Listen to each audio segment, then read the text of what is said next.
obviously he is welcome to do so.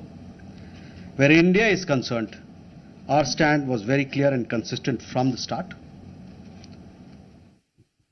We would target terrorist infrastructure operating out of Pakistan. If the Pakistani military stayed out, there would be no problem. If they fired on us, we would respond suitably.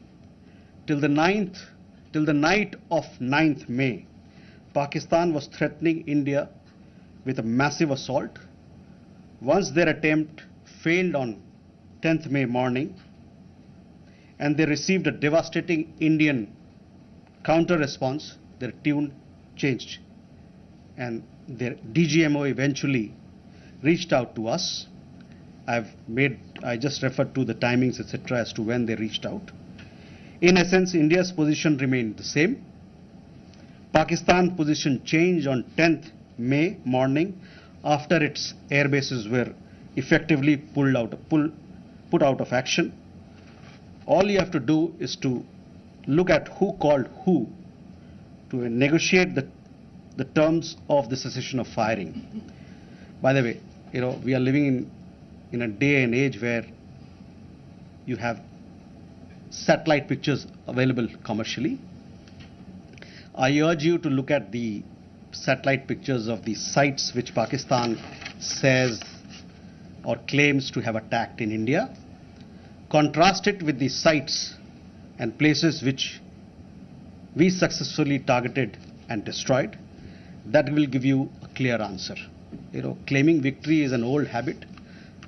1975 की बात यही थी, 71 की बात यही रही, 1999 Kargil war में भी यही राग आलापा. तो पाकिस्तान का तो पुराना ये उनका ढोल बजाने का है, जो रवैया है, आलापने का रवैया है, ढोल बहुत पुराना है. परस्त हो जाओ लेकिन ढोल बजाओ.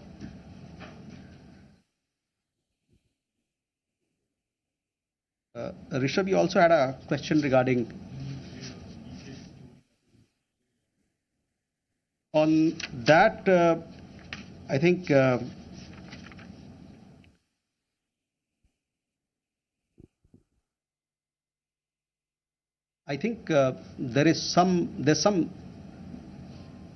are 2-3 things there.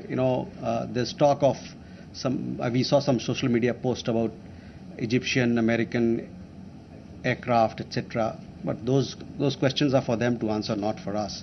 But on the nuclear, in the defense briefing, if you remember, our side made things very clear as to what was the target, etc. As far as your particular question, I think the Pak Foreign Minister also has made some comments on that. Manas,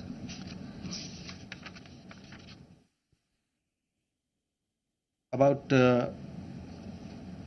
nuclear issue that you pointed out. See, the military action from our side was entirely in the conventional domain. This was also made very clear in the defense briefing yesterday.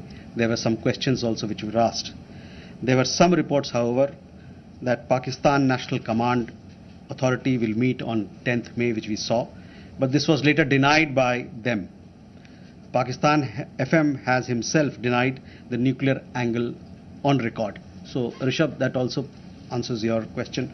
As you know, India has a firm stance that it will not give in to nuclear blackmail or allow cross-border terrorism to be conducted invoking it. In conversations with various countries, we have also cautioned that their subscribing to such scenarios could hurt them in their own region.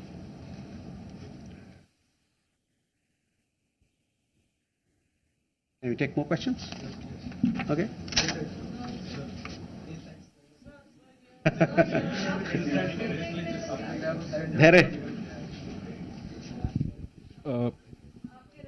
Good evening, sir. Here is Maheshwari from Sputnik, sir. Just a clarification. Secretary Marco Rubio tweeted that India and Pakistan had agreed to ceasefire as well as start talks on a broad range of issues at a neutral site. So would it be possible to get a clarification on this if we agreed to that?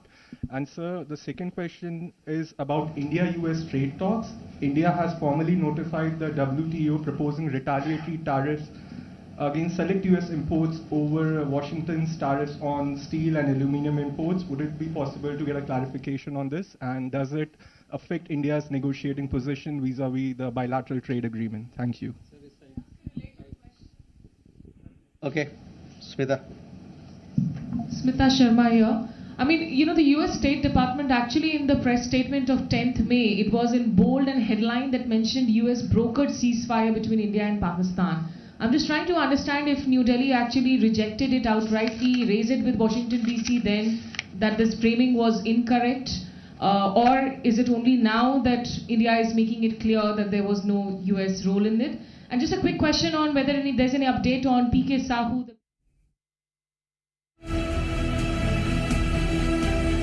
Bharat माता की भारत माता की भारत माता की